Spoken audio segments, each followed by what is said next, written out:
नेपाली सार्वभौम भई फैलिएका मेची महाकाली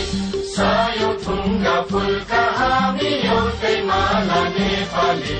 सार्वभौम भई फैलिएका मेची महाकाली